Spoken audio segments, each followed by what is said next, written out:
మీకేం కోపం వచ్చిందో ఏం భ్రమల పడ్డారో పాలిచ్చే బర్రెను ఆయన అమ్మేసి దున్నపోతుని తెచ్చుకున్నారు. ఇక తర్వాత ఏం నడుతుందో 3వ నెల మీరు కళ్ళారా చూస్తున్నారు. చిన్న చిన్న విషయాలు పర్వాలేదు, కానీ మన జీవితాలనే దెబ్బకొట్టేటువంటి కృష్ణా జలాలు కేఆర్ఎంబి అంటే కృష్ణా రివర్ మేనేజ్మెంట్ బోర్డుకు భద్రపల్లాగబోయి అప్పచెప్పినారు ఈ గవర్నమెంట్. ఇదే జిల్లాలో ఉన్న మంత్రి ఉత్తమ్ కుమార్ రెడ్డి మొన్న మాట్లాడిండు అసెంబ్లీలో, మీరు కూడా విన్నారు. ఉమ్మడి రాష్ట్రమే నయం ఉండినట్టు ఆయనకట. ఉమ్మడి రాష్ట్రమే మంచిగా ఉండే ఇప్పుడు మంచిగా లేదట. మరి శ్రీకాంతాచారి ఎందుకు చచ్చిపోయింది? ఇదే జిల్లాలో పుట్టే బిడ్డ ఎందుకు చచ్చిపోయిన ఉద్యమకారులు? అంత పెద్ద ఉద్యమం ఎందుకు జరిగింది? లక్షల మంది కోట్ల మంది ఎందుకు పాల్గొన్నారు?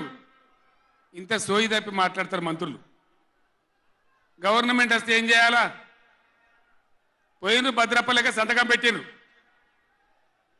దాని మెమోరాండం దొరికింది. నీళ్ల మంత్రిగా పనిచేసిండు కాబట్టి, అనుభవం ఉంది కాబట్టి, నష్టం ఎంత వస్తుందో తెలుసు కాబట్టి వెంటనే హరీష్ రావు గర్జించిండు. గర్జిస్తే ఒక 4-5 రోజులు నాటకాలు ఆడిండు, అబద్ధాలు మాట్లాడిండు.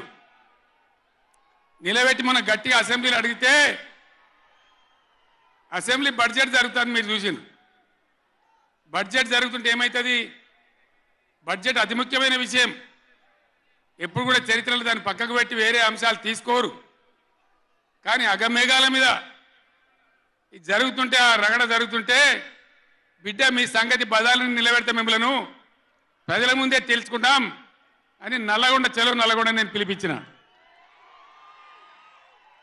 ఎందుకంటే నాకు చేతనైనా కాకపోయినా నా కట్టె కాలే వరకు తెలంగాణకు అన్యాయం జరిగితే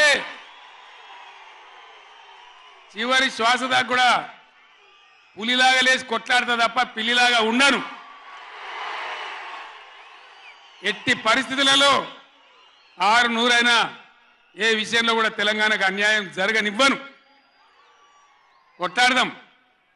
చెలో నల్గొండ ఇయ్యంగానే పిక్క పిక్క సచ్చుడు ఇజ్జత్ మానం పోతుంది రాబాయి. కేసీఆర్ పోయడం బొబ్బ పెడితే ఏం చేస్తామంటే ఏం చేస్తామని చేతులు విసుకొని కాళ్ళు విసుకొని అర్జెంటుగా బడ్జెట్ పక్కకు పెట్టి శాసనసభలో తీర్మానం పెట్టింది. ఆ తీర్మానం కూడా చక్కలేదు. వాళ్ళ తెలివి సల్లారా. సాగునీళ్ళు తాగునీళ్ళు అని పెట్టిండ్రు, కరెంటు ఉత్పత్తి పెట్టలేదు మళ్ళీ దానిలో. ఆ తీర్మానంలో కూడా అంత తెలివి తక్కువ తీర్మానం. అది పెట్టి ఇక మామ అనిపించుకున్నారు. అయిపోయింది కదా. ఒక రైతుకు పంట పండిందట, వడ్ల రాసేయింది. ఎందుకంటే రాసేవాడు ఎత్తుకపోకుండా పొత్తు పోసేది, పొత్తులు ఆ బూడిదో శుద్ధో ఏదో పోసేది.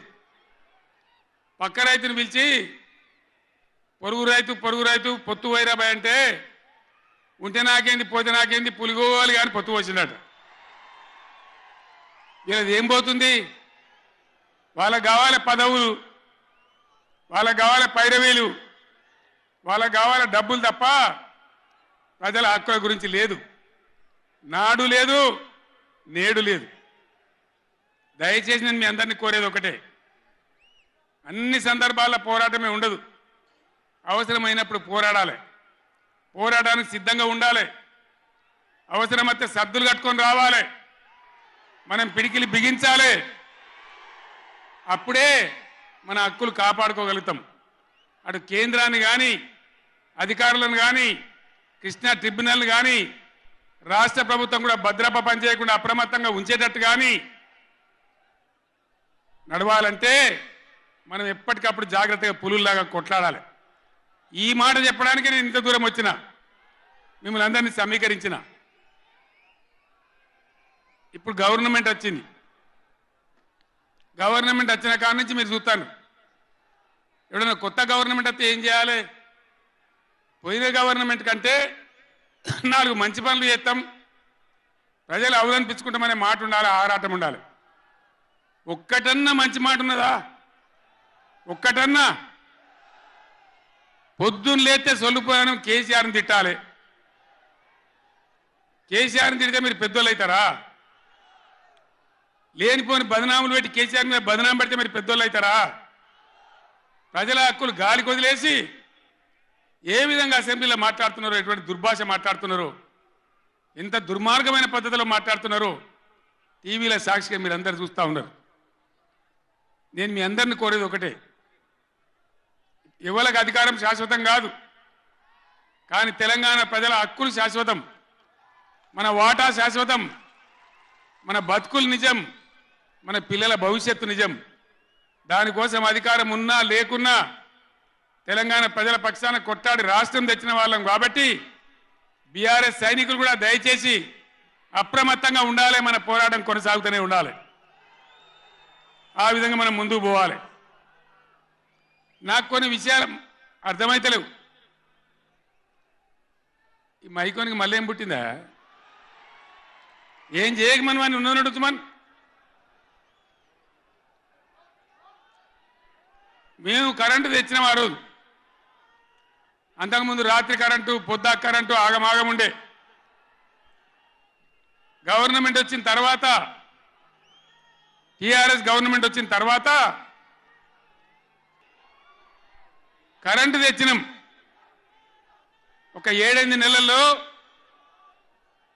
కరెంటు బాగా చేసి ఏడాది అర్థం నుంచి 24 గంటల కరెంట్ ఇచ్చినాం రైతాంగానికి. మీరందరూ సంతోషంగా నడింట పడుకొని పంటలు పండించారు. పాములు గర్వంగా, తేలు గర్వంగా బాయిల కాడికి పోలే.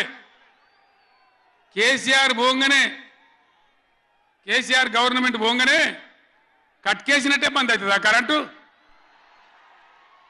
నేను 9 ఏళ్ళు ఇచ్చిన కరెంటు ఏం రోగమైంది? ఏం దానికి ఏమైనా మాయరోగం వచ్చిందా? యాడికి బాయే కరెంట్? ఎటు బాయే? దద్దమ్మల రాజ్యం ఉంటే గట్లనే ఉంటుంది. చాతగాని చవటల రాజ్యం ఉంటే గట్లనే ఉంటుంది. వాళ్ళు ఉన్నంత మాత్రాన మనం నర్వస్ కావద్దు.